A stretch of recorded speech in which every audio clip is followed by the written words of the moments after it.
Gente, então sejam muito bem-vindos, né, a mais uma palestra do Instituto da Superação Humana Aplicada. Eu sou o Dr. Sérgio Rodrigues e a gente hoje vai estar tratando um pouquinho sobre a terapia floral de Bach, no caso porque tem várias terapias florais, né, aplicada à insônia, à ansiedade e à depressão. Só que antes da gente estar falando sobre a insônia, a ansiedade e a depressão especificamente, seria bom a gente ver um pouquinho o que é a terapia floral, né? Porque muitas vezes a gente já ouviu falar de terapia floral, muitas vezes já fez uso, mas às vezes não sabe muito bem como que é o mecanismo. Mas antes de falar sobre a terapia floral, agora vamos falar sobre o Edward Bach, que foi o descobridor, né, quem que desenvolveu a terapia floral de Bach. A terapia floral de Bach, particularmente, eu sou apaixonado com ela porque, assim, é uma terapia floral bem interessante, ele foi o precursor, né? Os outros todos vieram depois, claro que são também importantíssimos, mas ele que desencadeou esse processo, né? O Edward Bach, ele nasceu em setembro de 1886 em Moseley, que é uma cidadezinha, um vilarejo próximo de Birmingham, que fica lá na Inglaterra. E desde criança ele sempre percebia que era apto a fazer esse tipo de coisa voltada à área de saúde. Ele sempre gostava de cuidar de animais doentes, ele gostava muito de plantas, ele tinha esse dom, né? A gente acaba que muitas vezes tem esse dom já de cantar ou de ajudar as pessoas, ele já tinha esse dom. E ele desde a infância já tinha decidido que ele iria ser um médico. Ele falou, não, eu quero fazer medicina. Então ele resolveu depois fazer medicina. Aos 20 anos ele ingressou na faculdade de medicina de Birmingham, que fica lá na Inglaterra, né? E aí, depois de fazer esse ingresso na faculdade, ele foi um aluno prodígio, sempre foi muito estudioso, ele sempre foi muito sensível com o ser humano, não era só aquele médico também, muitas vezes, de só pegar, tá com doença e trata. Ele procurava ouvir a pessoa, perceber como que a pessoa era, não somente pela doença, e sim pelo que ela é. E aí, depois que ele formou em medicina, ele fez 3 especializações na área de bacteriologia, imunologia e saúde pública.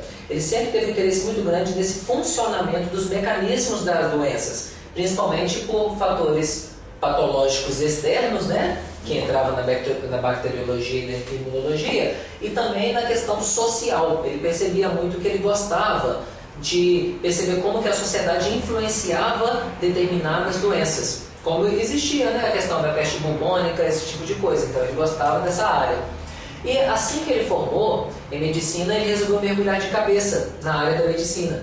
E foi bem interessante porque quando ele mergulhou, ele entrou de cabeça mesmo no ambulatório do hospital lá, universitário, e nesse ambulatório ele começou a tratar várias pessoas, inclusive na Primeira Guerra Mundial, que ele era responsável por 400 leitos. Então ele tratava um bocado de gente seguido, né? E ele podia perceber muito o quê? Ele começou a perceber o psicossomatismo, que a gente vai voltar nisso daqui a pouquinho. O que seria o psicossomatismo? Ele começou a perceber, olha, eu trato esse paciente aqui com esse remédio X, eu trato esse outro aqui com remédio Y. Os dois têm melhoras, mas às vezes quando eu trato com X e X, mesmo sendo um remédio bom, acontece de quê? De um melhorar e o outro não melhorar. Ou então, esses 2 pacientes aqui que têm similaridades de personalidade, os 2 são otimistas, por exemplo, eles melhoram e já os outros 2 que eu estava tratando ali que estavam, não vou melhorar, não dá certo, não melhoravam.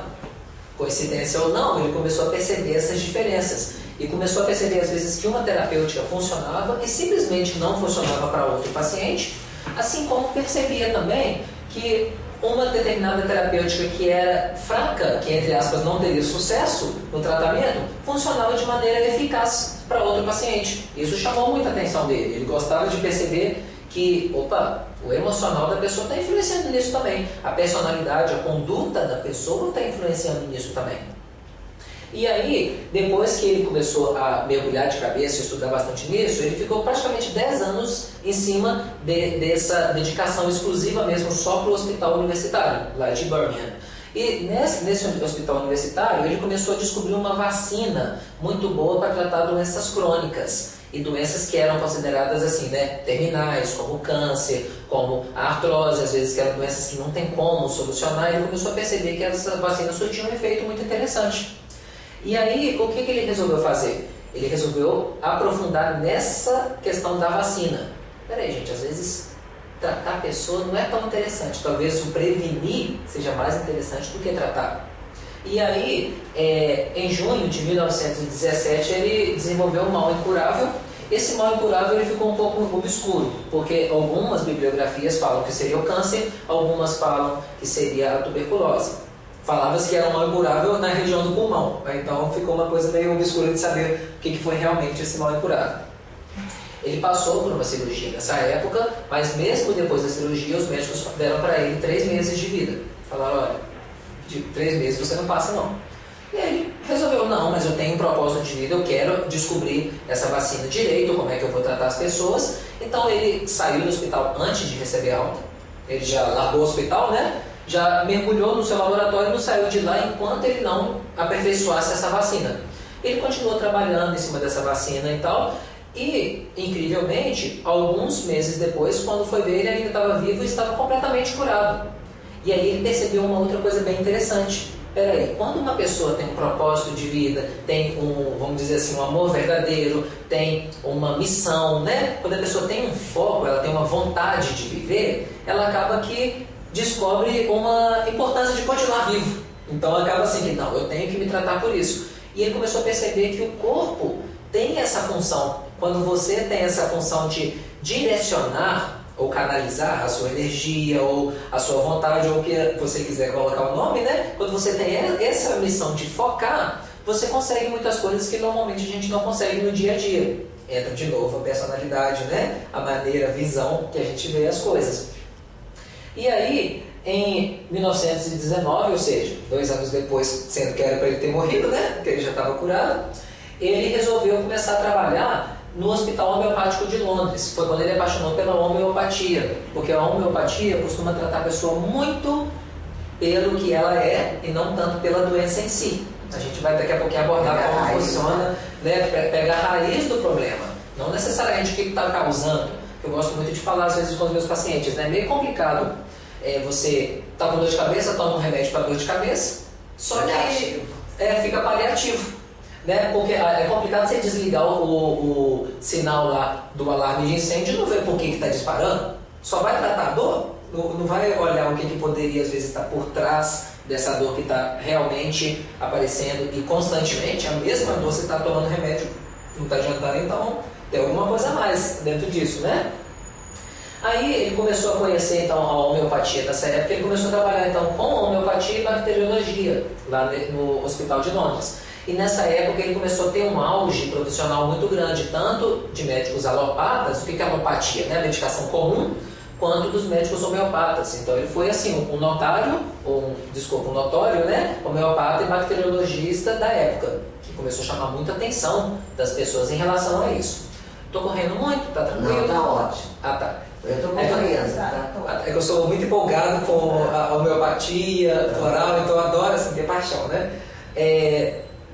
E no caso, depois que ele começou a ter essa ascensão profissional muito grande, ele começou a perceber que ele, em 1929 teve um chamado interior, como ele se dizia. Eu estou feliz, eu estou no meu auge profissional, mas está pouco. Não é só isso o suficiente. Ele tinha nessa época estudado a fundo o Hahnemann, né, que é o fundador da homeopatia, aquele tratado, né, do Hahnemann pequenininho. Ele tinha estudado e tal, ele tinha apaixonado com a homeopatia, ele queria averiguar como ele poderia aprofundar mais nisso. Então, em 1929, ele resolveu sair da cidade, saiu lá de Birmingham e ele falou, olha, eu vou para o campo, eu quero descobrir como que eu posso tratar as pessoas de uma maneira melhor. Que foi nessa época, de 1930 a 34, durante esses 4 anos, ele começou a pesquisar essências florais que existiam em determinadas plantas, que é um pouco diferente da homeopatia, a gente vai comparar isso depois, algumas essências florais que tinham efeitos terapêuticos excelentes. E aí ele depois retornou, né? Em 34, 36 ele retornou para a cidade, aplicou de maneira vasta e percebeu o quanto teve um retorno interessante, o quanto as pessoas que estavam melhorando, pessoas que não melhoravam mais com a medicina tradicional. Então, a terapia floral substitui a medicina tradicional de forma alguma, mas ela complementa e muitas vezes, se uma não está surtindo efeito, a outra vai servir como um alicerce, como uma muleta para poder continuar caminhando, né? E aí, então, de 30 a 34, ele conseguiu fazer essa decodificação de 38 essências florais que teriam esse efeito com combinações ou não, né? Dependendo do caso de cada um. E aí, em 36, ele foi e falou com os seus colaboradores, que sempre ajudavam ele, que empenhava, ele falou, pegou e falou, ele começou a adoecer e falou: a minha missão aqui nesse mundo já está cumprida. Porque eu sei que a minha função era essa de descobrir essas essências, porque essas essências poderiam vir a justamente promover uma melhora da saúde e da qualidade de vida da população. E aí, algumas semanas depois, ele faleceu. Então, ele sentiu que já cumpriu, né, a parte dele. Eu sou apaixonado por Bach. Eu sempre gostei, assim, eu sempre gostei de terapia floral, mas de Bach eu sou, assim, apaixonado. Aí, então, um pouquinho da história da terapia floral é isso. Mas como que funciona a questão da terapia floral mesmo, né? Em primeiro lugar, nós temos o seguinte, só para entender um pouquinho do psicossomatismo. O que é um psicossomático? Somatismo ou somatização é justamente você ter um conjunto de sinais ou sintomas manifestados em você. Como você está lá você pegou um vírus da gripe, aí você fica com febre, né? Você fica com tosse, então tem essas somatizações. O psicossomático significa o quê? Que é de ordem mental e ou emocional. Então, as doenças de ordem psicossomática são aquelas doenças que, inicialmente, o seu mental influencia o seu pensamento, influencia o seu emocional, gera uma emoção, um sentimento, que gera algo no seu físico. Mas isso não acontece na prática, acontece constantemente. Por exemplo, quando a pessoa, só de saber quem tem uma fobia, as fobias são todas de ordem psicossomática. Porque medo é diferente. Você está com uma arma na cabeça, né? Tipo assim, é um medo real. A fobia é uma coisa imaginária. Uma pessoa que tem aracnofobia, né? Que ela vai ter medo de aranha. Só de imaginar ter uma aranha, só de saber que tem uma aranha, o coração dispara, ela fica ofegante, né? As pupilas já dilatam para tentar localizar onde que está a aranha. Então, a fobia ela é de ordem psicossomática. Então, o simples sentimento, o pensamento dela da aranha gerou um sentimento, de medo nesse caso, que gera uma série de reações no organismo. Outro exemplo, no dia a dia a gente vê muito isso, né? Nossa, porque a minha prima, ela sempre que fica angustiada da gastrite dela, né? A gastrite nervosa, que o pessoal fala. Não, porque o meu irmão, ele sempre fica irritado, a pressão dele eleva. Então, são justamente doenças de ordem psicossomática. São tratáveis pela medicina? Lógico. Mas acontece que muitas vezes não está pegando a raiz. Aí vai acontecer o quê? Vai acontecer que a pessoa sempre faz aquele uso daquele medicamento controlado, mas sempre mantém a mesma coisa. Toda hora, quando para de tomar, começa a aparecer de novo. Então, tem alguma coisa errada nisso aí. Pode estar faltando uma brechazinha aí, um cliquezinho, né? Que talvez numa psicoterapia, né? Uma terapia com psicólogo, ou então em alguma outra terapia complementar, ou com a terapia floral, poderia solucionar. Às vezes, tem motivos implícitos naquilo, né? Aí, a doença psicossomática, então, ela muitas vezes é desencadeada por vários fatores. E da mesma maneira, nós temos aqui um modelo que eu desenhei, não sou muito bom, né, assim, desenhista não, isso aqui é um átomo, tá? Imagina que é um átomo. Então, você tem o núcleo do átomo e você vai ter vários elétrons, né, várias bolinhas, várias partículas que ficam circulando no átomo. E aí você tem esse espaço que elas ocupam enquanto está girando, que seria a chamada eletrosfera. Qual que é o princípio da física quântica? Seria mais ou menos o seguinte: você tem o núcleo e você tem esses elétrons. Quanto mais próximo do núcleo, é como se fosse a Terra, por exemplo. Tem lá a Lua girando, né? Ou então a Terra e o Sol, né? Quanto mais próximo, tende a girar mais rápido e com mais energia. Então você tem esses subníveis, chamados de energia, né? Que a gente às vezes vê lá no segundo grau, né? E tal, esse tipo de coisa. Que aí, quando você está mais afastado, você tem menos energia. Se você quer jogar a energia, por exemplo, de um átomo para o outro, então tem um átomo aqui com menos energia e outro aqui, tem várias maneiras, né? Isso mais o pessoal da química, que entende da física, que consegue fazer o quê? Com que esse elétron que está girando aqui, ele passe para um subnível mais externo.